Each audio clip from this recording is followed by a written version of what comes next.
এমন কেউ যদি হয় যার নিকটে একদিনের খাবার নেই, তাহলে তাকে ফিতরা আদায় করতে হবে না।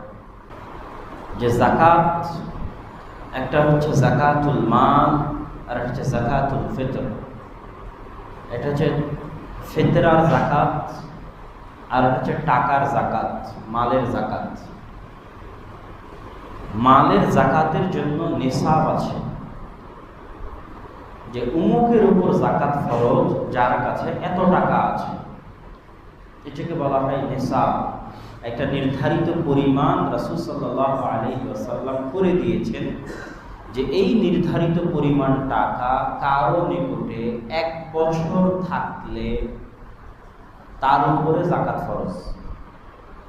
কিন্তু যাকাতুল ফিতর, ফিতরার যাকাতের কোনো নিসাব নাই,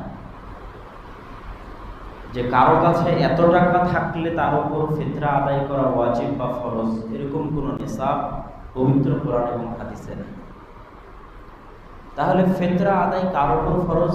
আলা কুল্লি মুসলিম, প্রত্যেক মুসলমানের উপর, সগীরিন ওয়া কাবীরিন, ছোট থেকে ছোট, বড় থেকে বড়, রাজুলিন আও ইমরাআতিন, নারী হোক অথবা পুরুষ হোক, আবদান আও হুররান, স্বাধীন হোক অথবা গোলাম হোক, প্রত্যেক যে নিজেকে মুসলমান বলে দাবি করে, ফকির আও গনি, ধনী হোক অথবা গরিব হোক, মিসকিন হোক, ফকির হোক, প্রত্যেকের উপর ফিতরা আদায় ফরজ।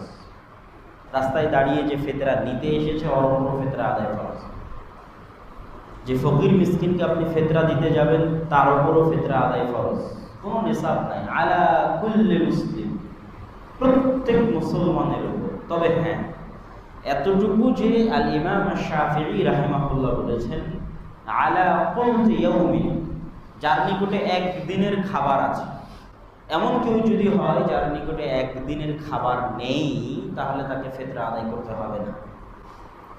কিন্তু যার নিকটে আজকের দিনের খাবার আছে, তারপরে অতিরিক্ত তার বাড়িতে চাউল আছে, অতিরিক্ত তার বাড়িতে ধান আছে, অতিরিক্ত তার বাড়িতে গম আছে, একদিনের খাবারের চেয়ে অতিরিক্ত, তাহলে তার উপর ফিতরা ফরজ। আলা কুল্লি ইয়াউমিন, একদিনের খাবার।